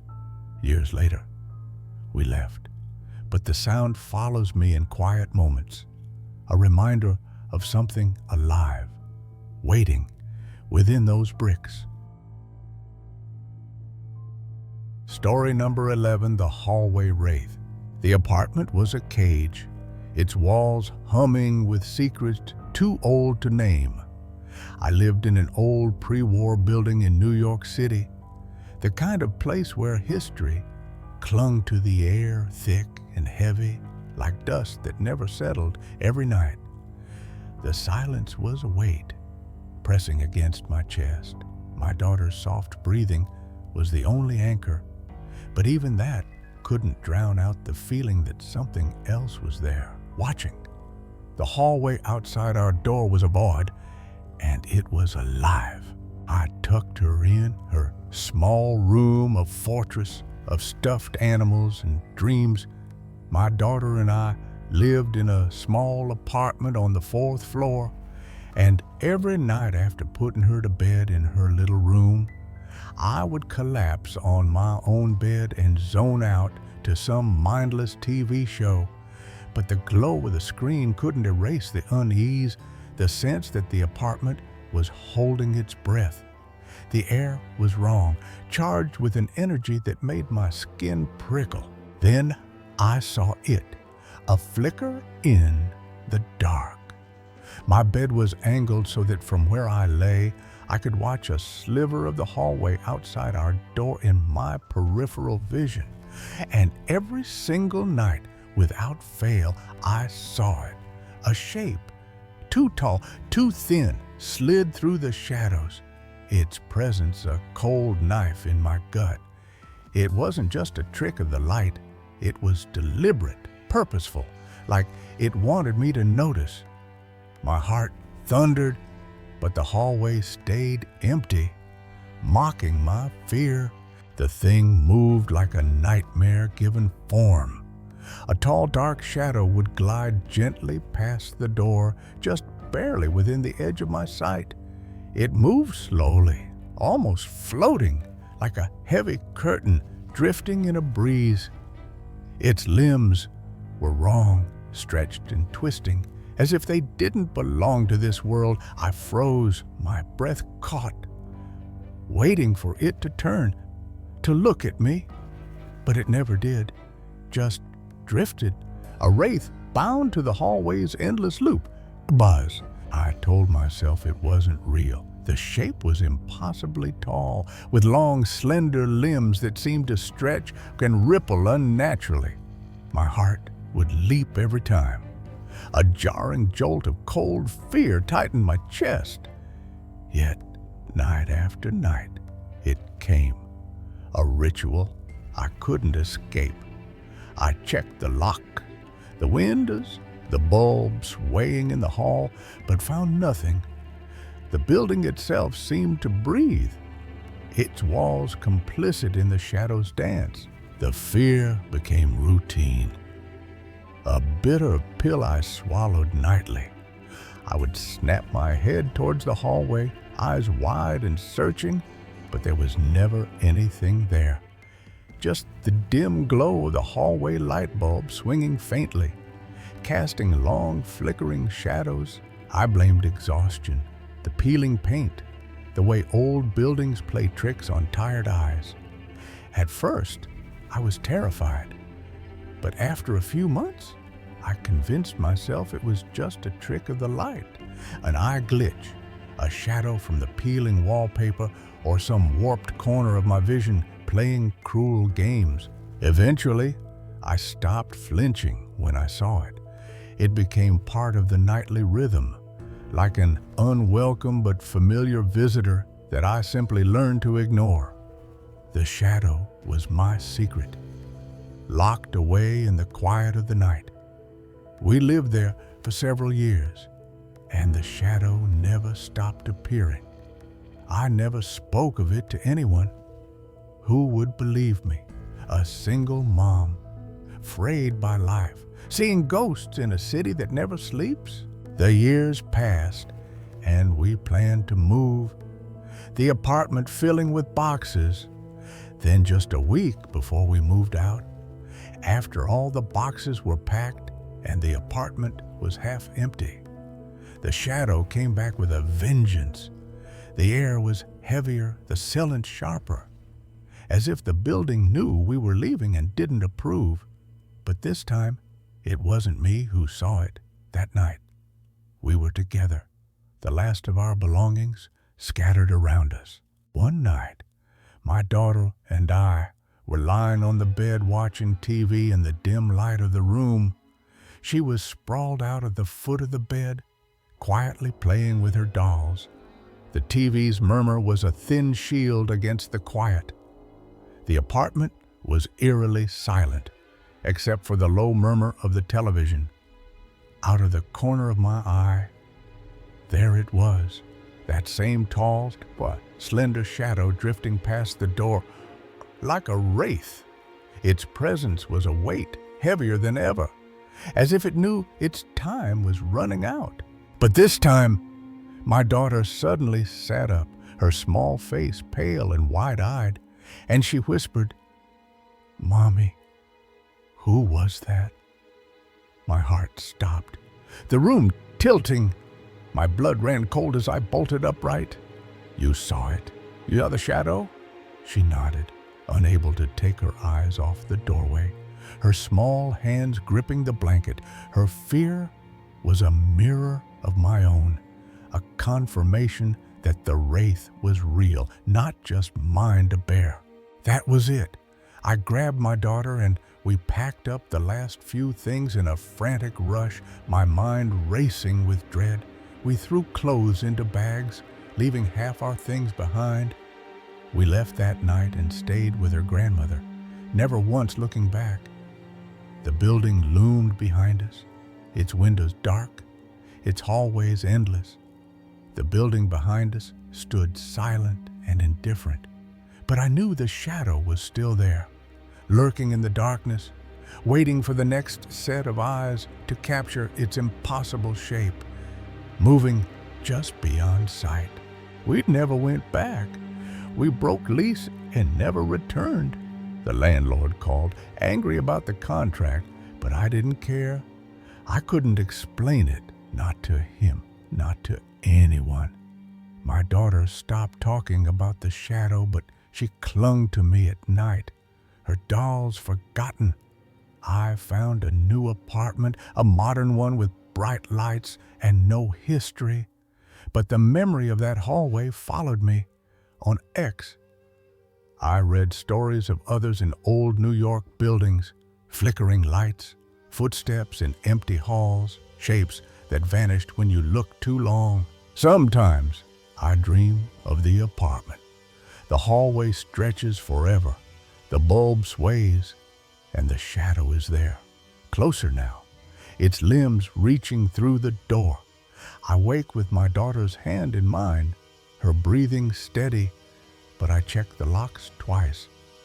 The city is full of ghosts, but this one was ours, tied to that fourth-floor hallway, waiting for someone new to claim. And I wonder, as the nights grow long, if it ever really let us go. Story number 12, The Whisper on the Porch. The house was too quiet, its shadows deeper than they should be. I'd lived here my whole life, a skeptic with a love for the eerie horror films, alien tales, cryptid lore. I call myself an open-minded skeptic, but nothing in those stories prepared me for what waited on the porch. As I moved through the darkened hall, checking locks, the air felt heavy, like it was watching me.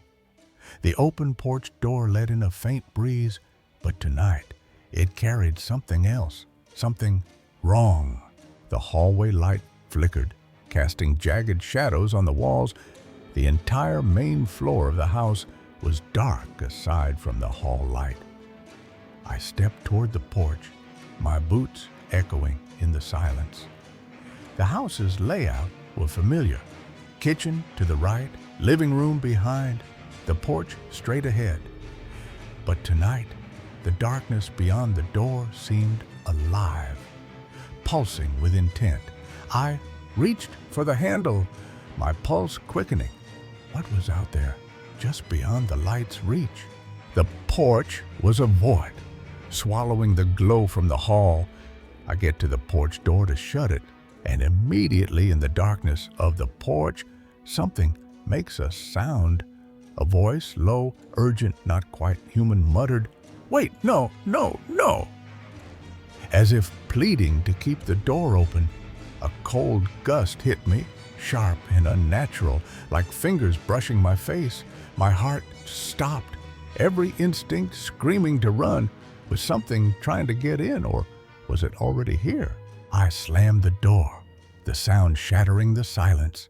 I slammed the door as hard as I could and ran down the hallway into the kitchen and grabbed a knife. My hands shook, the blade glinting in the dim light. I thought it was an intruder, some thief or worse, lurking on the porch. I pressed myself against the kitchen wall, listening for footsteps, for any sign of movement. But the house was silent, too silent, like it was holding its breath. The knife felt useless, a child's toy against the unknown. I walked around the darkness, looking out of windows for something. Nothing, no shadows, no sounds, just the oppressive quiet.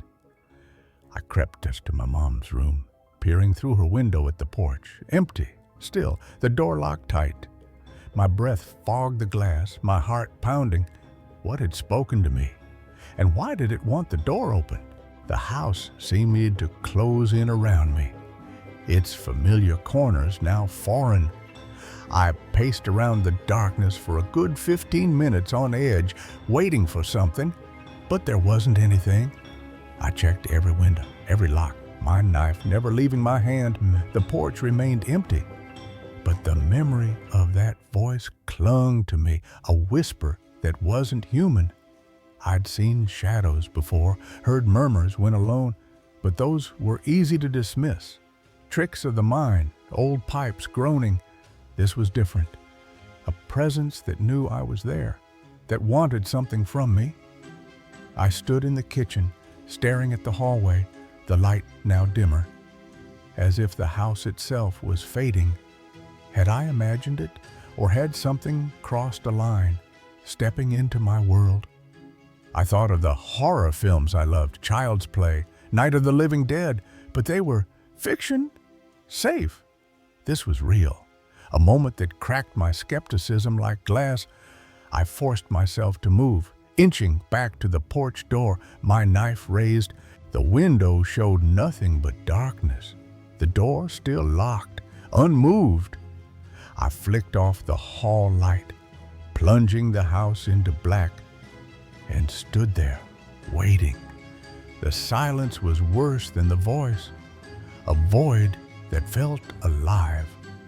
I climbed the stairs to my room, each creak of the floorboards a jolt to my nerves. In bed, I kept the knife close, my eyes on the ceiling, replaying that mumbled plea. Sleep didn't come. What if it was still out there, waiting for me to open the door again? The next day, the house felt normal. The porch bathed in sunlight, but I couldn't shake the fear.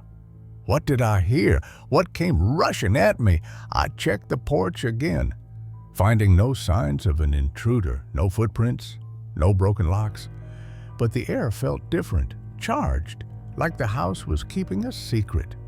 I started researching, diving into local legends, stories of spirits tied to the land. Some spoke of entities that lingered in old homes, their voices echoing in the night, seeking entry. My brother laughed when I told him, but I saw the unease in his eyes. My mom noticed my jumpiness, but I didn't tell her. She'd call it nonsense. I began closing the porch door earlier, avoiding the hall at night. The house hadn't changed, but I had, my open-minded skepticism now tinged with belief. I installed a motion sensor light on the porch, but it never triggered, as if whatever was there didn't need to move. Sometimes, in the quiet, I'd hear it again. Not words, but a feeling, a pull toward the porch. I stopped watching horror films for a while. They felt too close now. The voice hadn't returned, but its echo lived in me, a reminder that some things don't need a body to exist. I believed something without a physical form spoke to me and came towards me. The house was mine, but it wasn't just mine anymore. I still live here, but I'm different now. That was the day I became more an open-minded skeptic. The porch door stays locked. The knife stays near my bed. I walk the hall with a flashlight, avoiding the dark, afraid of what might speak again. I've read about liminal spaces, places where the veil between worlds is thin. Maybe the porch is one, a threshold where something waits, watching. I don't tell people. They'd think I'm crazy, but I know what I've felt. The house holds its secrets, and I'm part of them now, bound by that voice, that rush of air. I've thought about moving, but this is home, and leaving feels like running. What if it follows me? What if it's not the house, but me it wants? I keep the windows closed now, the fans off, the heat, a small price to pay for peace. But some nights, when the world is still, I feel it, a whisper, not from the porch, but inside, like it's part of me, and scared the ever-loving crap out of me. I'm not the skeptic I was, not after that night. Have you ever heard something that changed how you see the world? Something you can't unhear? Story number 13, The Unseen Tenant. Some houses don't just have history. They have inhabitants you can't see. When I moved into Sra's place, I was young, in love, and blind to the shadows waiting within. The house was old, its wooden floors worn smooth by decades of footsteps, its walls stained with secrets.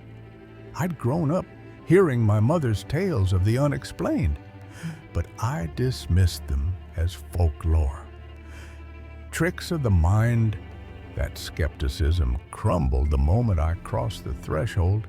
Sarah told me there was something different about her house, and she was right. Something lived there with us, something that didn't welcome our presence. It started with a touch, a violation in the dark. The second night I spent at the house, I was completely passed out in bed when something tugged on my left foot hard enough to wake me. I jolted upright, heart racing, but the room was empty, the air thick with an unnatural chill.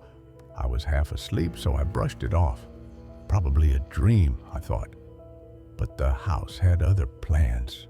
Every night, the back of the house, where our bedroom and bathroom hid, felt heavier, as if the walls themselves were leaning in, listening. There was always this presence, not like being watched exactly, but like you were never truly alone. The house played games, and we were unwilling players. We'd come home, put our keys down, either on the kitchen bench or coffee table, only to find them missing later. We'd search frantically, accusations flying, only to find the keys in impossible places, under cushions, behind books, places we'd never touched. We'd tear through the house looking for them, arguing lightly, thinking the other had moved them, but we never found them where we left them. Sarah wasn't one for pranks. Her quiet sincerity made the strangeness undeniable. The house was toying with us, testing our resolve. And it was only the beginning. Fear grows in the gaps where logic fails. One night, when I was in the shower, I stepped out and saw a shadow on the bathroom wall. At first, I assumed it was mine, but something was off. It was taller and narrower than me, and it was moving back and forth. The shadow swayed, independent of my own movements, its edges sharp and wrong. I called Sarah in, and she saw it too. We screamed and ran out the bathroom, and when we returned a few minutes later, it was gone. We stood there, hearts pounding, staring at a blank wall that felt alive with malice. The house wasn't just haunted, it was awake, and it knew we were afraid. Some doors, once opened, can't be closed. After that, we started praying before bed every night. Just simple protection prayers, but they didn't work. Whatever was in that house didn't care. The prayers were whispers against a storm, useless against the force that claimed our home. Sarah's eyes grew hollow, her sleep plagued by nightmares she wouldn't describe. She even admitted she had recurring nightmares, demonic ones, but never went into detail. And I didn't push. I started dreaming, too, dark, suffocating visions that left me gasping, my skin clammy with dread. The house was no longer a refuge, it was a cage, and we were its prey. Yet the nights grew heavier, each one a battle against the unseen. Our bedroom became a focal point, its air perpetually cold, its corners cloaked in shadow. We'd see this dark patch in the corner of our room, always in the same place. It never moved from the top right corner, just hung there, waiting. It wasn't just a shadow. It pulsed as if it had a heartbeat, drawing the light from the room. Sometimes we'd see orbs, too, bright glowing lights that floated and vanished. They danced across the ceiling, fleeting and ethereal, leaving us questioning our sanity. Weird fluctuations that had no source. And our bedroom was always cold. One night pushed us to the edge. I woke trapped in a nightmare, my body locked in sleep paralysis, a weight crushing my chest. I was trapped in sleep paralysis. I've had it before, but this time it felt like something pressing down on me, like it wanted me dead. I fought to scream, to pray, but my voice was stolen. I tried to scream, to call out for Jesus, but nothing would come. I was panicking in my dream, desperately praying in my head. Sarah shook me awake, her face pale as death. I told her I was trying to call for Jesus and that I was praying. She just stared at me, pale. "That's not what I heard," she whispered. "It sounded like evil whispering coming from your mouth." Her words were a knife, cutting through what little courage I had left. The house was no longer ours. Every creak, every flicker of light felt like a taunt from something older, stronger. We tried to live normally, but the air was thick with its presence, a constant reminder that we weren't alone. Sarah's nightmares worsened, her sleep broken by visions she refused to share.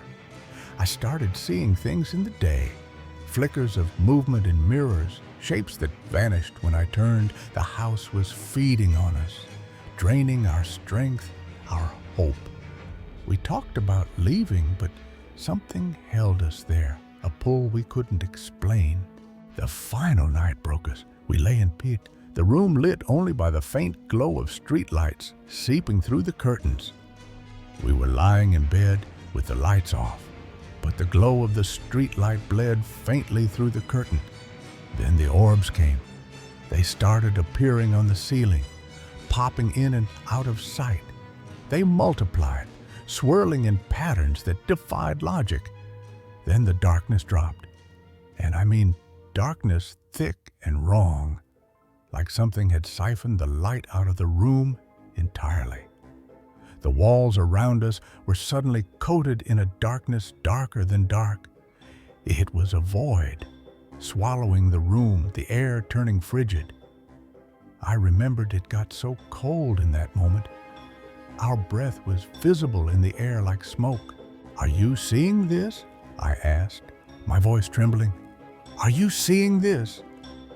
I turned to Sarah and asked. She didn't even look at me, just said yes. Her voice was flat, resonant, as if she'd known this was coming. I called out loud to Jesus this time. The words felt futile, but I clung to them, shouting into the dark.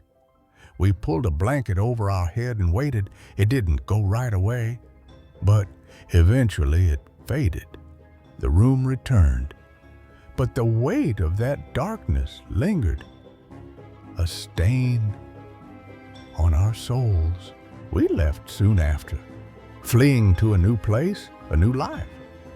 But the house followed us in memory, its presence a scar we couldn't erase. I researched its history, finding whispers of tragedy, deaths, losses, things buried in the land before the house was built. All I know is whatever haunted that house, whatever fed off us in that room, wasn't human. And it didn't care about our prayers, fear, or logic. It was a tenant we'd never invited, one that claimed the house as its own. Even now, I check the corners of every room, waiting for that dark patch to reappear, knowing it's never truly gone. Story number 14, The Entity in the House. The house doesn't invite you. It lures. Its silhouette, a promise of secrets, too heavy to bear. You think you're hunting ghosts, but the air hums with something alive, something that hunts you back. This isn't a place for the curious. It's a wound in the earth, and you've just stepped into its jaws. The mistake was entering. I was attending a paranormal-themed convention in Savannah, Georgia. I was the vendor selling my spooky art and connecting with like-minded people. The event was intimate, a gathering of those drawn to the unseen. It was a small but enjoyable event, including visiting some places in Savannah known to be haunted. I've been to visit Savannah several times, so I'm fairly familiar with its hauntings, but this convention offered something new. Access to a place I'd never been to before and have no intention of ever returning to. There's a not-so-well-received movie called A Savannah Haunting. The house it was filmed in stands to this day. It is indeed owned by the man who filmed the movie. This convention came with access to investigate the house. My paranormal team consisted of my family members. They helped me at the convention center, and we all attended the investigation of the house. We agreed. Why not see what's in store? We should have said no. I am something of a medium. After embracing that, I've become pretty immune to being rattled by hauntings. I've seen lots of strange things. My mentors in the field have told me that I'm quite a magnet for what you'll call inhuman entities. I've seen shadow people since my early teens. The house stood apart, isolated despite its proximity to a highway. It is close to a highway, but for some reason, it looks like it's smack dab in the middle of nowhere. There are large trees all around it, and the driveway leading up to the home is long, further adding to the sense of isolation. The house is huge. It's 2 stories tall, plus a basement, and it somehow seems even larger on the inside. There's a staircase to the right as soon as you walk into the main room of the house. The owner, William McCullen, greeted us with a strained smile. We received some basic history of the home from the man who owns it. William McCullen. He claimed he was reluctant to allow people to investigate because he had some issues in the past. He told us the story of how he had had the home cleansed and blessed to remove the negative energy. One group of so-called paranormal investigators had performed a seance in the house behind his back. This had brought in something new. His eyes didn't match his words. The investigation began quietly. We set up the equipment, our voices echoing in the cavernous rooms. I was up on the 2nd story getting ready to go back into the fray of the investigation. I hadn't seen or felt much up at this point. Then it changed. The atmosphere suddenly shifted for the worse. The people in the room with me became agitated with one another.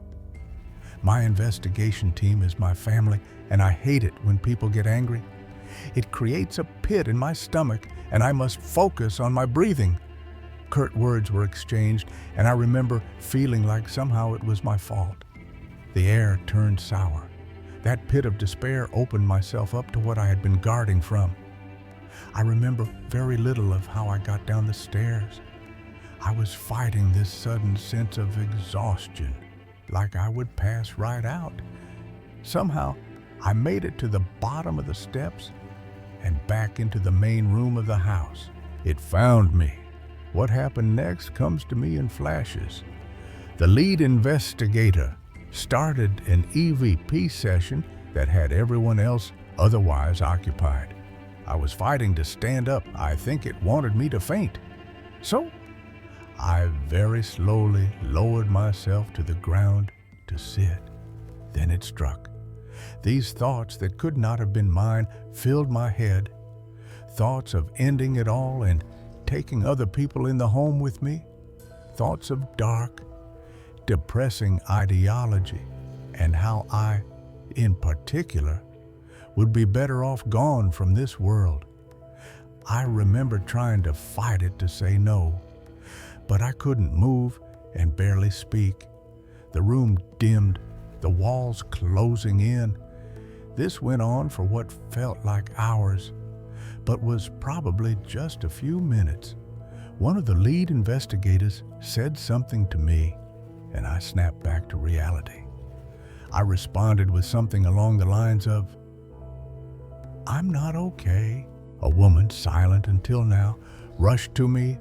Another woman, who had been quiet most of this time, rushed to my aid. Turns out she was like me.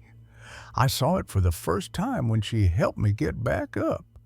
I turned to my left, and there it was. It was too tall. It had to be hunched down to keep its head from hitting the ceiling. Its skin was like charcoal, and its body was too long. Its legs looked broken, or maybe double-jointed, and it was so thin. It seemed like it had no muscle in its body. The horns that curved upon its head would have gorged the ceiling if it wanted to, but what stuck the most were its eyes. They burned through me. This all happened in seconds, and I'm pretty sure I'm the only one seeing this thing until the woman who helped me before confirms it too. It is gone just as quickly as it appeared. It skidded away in a manner like a spider and vanished. The woman who helped me performed a blessing on me, rebuilding my walls of protection. The air lightened, but not enough. It wasn't done. That thing had the audacity to try and go after my mother. During the time I was struggling with my thoughts, she had been up on the 2nd-floor balcony looking down into the main room. She told me that time had frozen for her, and from her vantage point, everything had simply stopped. when I was finally telling someone that I was not okay, time moved once more for her, and she was at my side in an instant. When the thing that had jumped me failed in its mission to latch onto me, it jumped to my mom. Luckily, that same woman who helped me blessed my mom. We left, the house's weight clinging to us. We didn't stay much longer after that. I can barely explain what happened to me when people ask. The thing that's in that house wanted me. It hadn't let go. The house wasn't just haunted. It was a nexus, a doorway left ajar. I researched McCullen. Locals spoke of him in hushed tones. A man changed after moving into the house. His film, A Savannah Haunting, wasn't fiction. It was a confession, a plea. He was trapped. The Saints hadn't summoned the entity. It had freed it from whatever held it. The house was its cage, and we were its prey. I found records of the land. A plantation raised during the Civil War, built on a site older still, where rituals bound something not of this world. It was still there. The entity followed me. I know it's still out there. I know it's keeping an eye on me.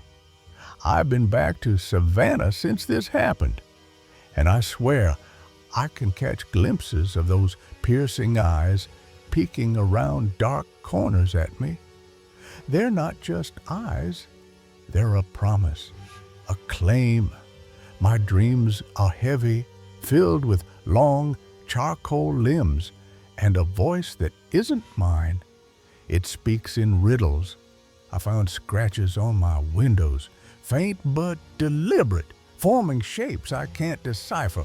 It's waiting. The woman who blessed me gave me her card. She called herself a warder, one who seals breaches. She warned me the entity wasn't bound to the house. It could roam, drawn to those it marked. I was marked. My mother, too, felt it. She stopped sleeping, her eyes darting to corners as if expecting to see it. We weren't free. The warder taught me protections, words and symbols to keep it at bay. They work, for now. But the house still stands, its driveway a lure for the unwary. McCullen still lives there. I saw him once, outside a Savannah cafe, his face gaunt, his eyes hollow. He saw me, and he knew. I don't investigate anymore. The convention was my last. I can't risk it. The entity didn't want my body, it wanted my will, my light. It feeds on despair. I've seen it in others now, in strangers whose eyes dim when they pass certain places. It's not alone. Savannah is a city of thresholds, and the house is one of many. They're all connected. I keep the warder's card close because her number memorized. I've called her twice. She says the entity can't take me unless I let it, but I feel it pressing, testing my walls. It's patient. Every night I check the shadows. I sleep with salt around my bed, a habit the warder taught me. I see its eyes in the dark, not always, but enough to remind me it's still out there. I don't talk about the house, not because I'm afraid, but because naming it feels like opening a door. If you go to Savannah, stay in the city. Don't follow long driveways. Don't chase the unknown. Some doors don't close. Story number 15, The Haunting of the Victorian. The house stood alone, its spires clawing at the sky like a forgotten prayer. We bought the old Victorian house on the outskirts of town because it was cheap, secluded, and in the words of the realtor, full of character. The town was a whisper of a place, its streets empty, its people scarce, but the house was louder, its silence a weight that pressed against my chest. The house felt really quiet, too quiet, like it was holding its breath, waiting for us to make a mistake. My boyfriend, James, and I moved in with dreams of a peaceful life. But from the first night, I knew we weren't alone. Something watched us, its gaze cold and unyielding, hidden in the walls. It started small, but it never stopped. From the moment we moved in, I felt watched. The air was heavy, the shadows too sharp, as if the house had eyes. I'd walk through its high-ceilinged rooms, my footsteps echoing, and feel a chill that wasn't from the drafty windows. Lights I knew I would turn off would be on. I'd check every switch, certain I hadn't touched them, but the bulbs glowed defiant. James laughed it off, calling me distracted, but then he heard it too, my voice, calling his name from the house while he mowed the lawn. I was upstairs, humming to myself, unaware, but the house knew his name. My boyfriend assumed I was just forgetful until he started hearing me call his name while he was out in the yard. It wasn't me, it was the house, playing tricks, weaving us into its game. The Victorian had its own rules, and we were breaking them. Locked doors would open by themselves. I'd hear the click of a latch, the groan of hinges, and find the front door ajar. The night spilling in, I'd lock it again, my hand shaking, only to find another door open hours later. The house didn't like being shut out. One evening, I was in the bath, the steam curling around me, when I heard James's voice, sharp and desperate. "Come here, now!" I'd be in the shower and hear his voice through the walls, urgently calling, "Come here! I need you!" I stumbled out, dripping, heart racing, but the house was empty. James still at work. The voice wasn't his, it was hers, the one who lingered. Her words a lure to pull me deeper. I started checking every room, my fear growing with each empty space. She grew bolder when James left, her presence a storm. The presence grew bolder after he left for deployment. He was gone, deployed overseas, and the house seemed to rejoice in his absence. It hated being ignored. I'd sit in the parlor, the silence deafening, and feel her breath on my neck, cold and deliberate. One winter night, I was alone, the fireplace crackling, my wine glass trembling in my hand. The room was warm, but my skin was ice. A glass ornament detached itself from a branch, floated downwards like a feather, and landed on the hardwood floor without breaking. It hovered, impossible, then rolled across the rug, stopping at my feet, then in utter silence. It rolled across the thick Persian rug. There was no wind, no reason, just her will, offering me a gift I didn't want. It crept 4 foot, then stopped right in front of my bare feet. I stared, my breath caught, knowing she was watching, waiting for me to react. Her gifts kept coming, each one darker. Days later, I found an old playing card tucked into the bathroom mirror frame. Queen of Spades. It was brittle, scorched at the edges, as if it had been pulled from ashes. I tossed it out, my hands unsteady. But that night, it was back, perched on my bedside table. I burned it, the flames hissing, but it didn't matter. And that same night, it reappeared, perched on the windowsill. She was angry now, her presence a weight in the air. Then that night, I felt hands cold and unseen pressing my shoulders down while I was trying to sleep. I couldn't move, my scream trapped, my chest crushed by an invisible force. It felt like water filled my mouth, and something sat on my chest, pinning me in place. Her face loomed above me, pale and twisted, her eyes burning with fury. Inches from me, I saw a woman's distorted face. Her eyes were full of rage. I fought, gasping, and she vanished, leaving only cold and terror. I thrashed, and then I was free. It was her, the woman who owned this house, her spirit bound to its walls. We couldn't stay. She wouldn't let us. We left the house a few months later, sold it fast and cheap. I didn't care about the loss. I just wanted to breathe again. I didn't even care if we lost money. I just wanted out. We fled, leaving behind the Victorians' secrets. But they followed me in dreams. Later, we learned the last owner had been a reclusive woman who filled the house with cages, animals that were never seen outside.